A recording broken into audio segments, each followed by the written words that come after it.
Okay, this is my novel, Letters to Planet Earth, and this is going to be chapter 5. And if you've missed any of the earlier chapters, there is a link to the playlist in the description, so you can go back, start at the beginning, and listen to all of them. So without further ado, Letters to Planet Earth, chapter 5. I didn't know what to do, so I pointed at the shrinking planet outside the window and started babbling. That's my home, and I know you're like a million times stronger than me, and you could squash me like a bug, so please, please, please don't be mad at me. But I'm trying to get engaged, and I don't want my life to be over, and I haven't won an Academy Award, and I haven't lived on a tropical island, and Amy doesn't even know that she made a mistake, and I would be a good husband, and yeah, I know I'm just a delivery driver, and I can't afford a whole diamond ring, but where are you taking me? Leo sat down in one of the overstuffed chairs and motioned for me to sit in the other. Nowhere, he said. I took you nowhere if you don't want to go. And be at peace, my friend. I'm not going to hurt you. Okay, I heard myself saying.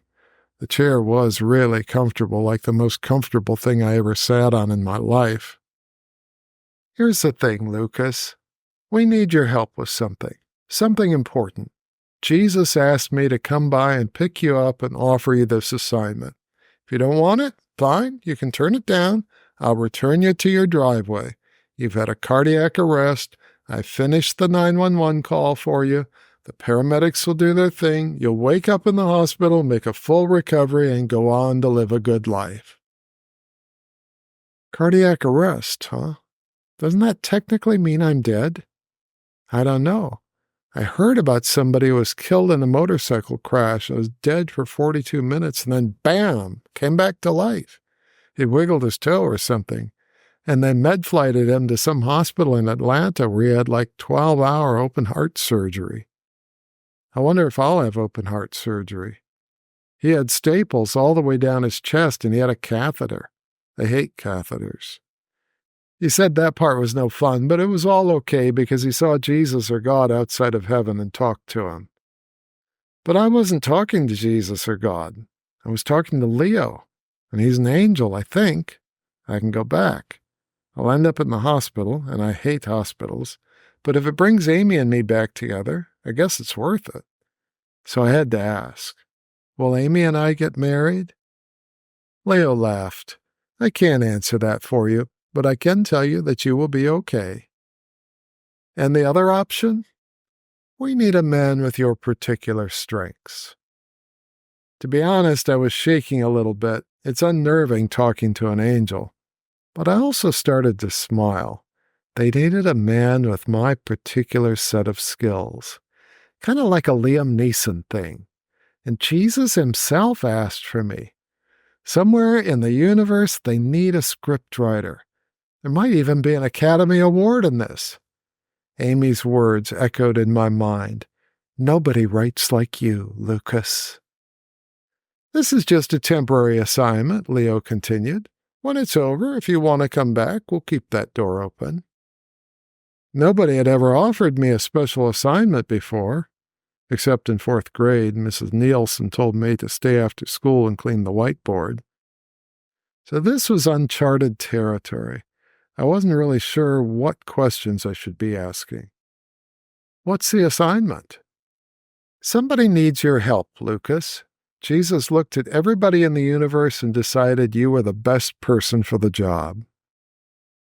Wow. Somewhere there's a struggling scriptwriter who needs my help. How long will I be gone? From Earth? No time at all. We can do things with time you can't do. I can drop you back off on Earth the same moment you left. That's interesting. I'll be gone a couple weeks, then he can drop me back on Earth. Wait a second. Back on Earth? Yep, no problem. So this assignment isn't on Earth? No, this one is on Scintillare. Scintillare. I've heard of scintillating, but I'm not sure what it means. I've never heard of scintillare. Isn't that Latin for fire or something like that? Scintillare, is that like purgatory? Leo laughed out loud. Not at all. Scintillare is a planet, just like Earth. It's one of my favorites, and it's not far from here. I looked out the window. Earth was no longer visible, and the stars were zipping by. I was already way, way beyond Voyager 1.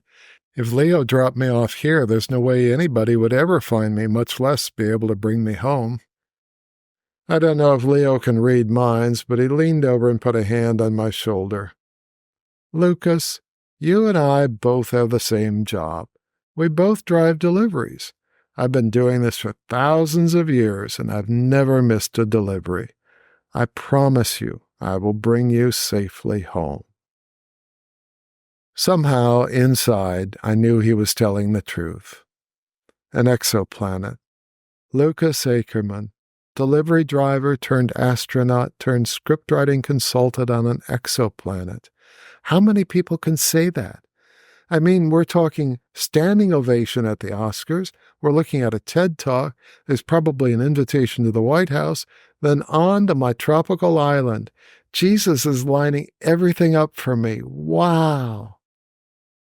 Okay, I said, I'll do it. How far away is Scintillare? Leo smiled. Not far. It's just over here in the Andromeda Galaxy. Thus ends the reading of Chapter 5. So here we are with the story. What do you think? What do you think should happen next? Let me know in the comments. I'm Dwight Clow, and thanks for listening. Have a fantastic week.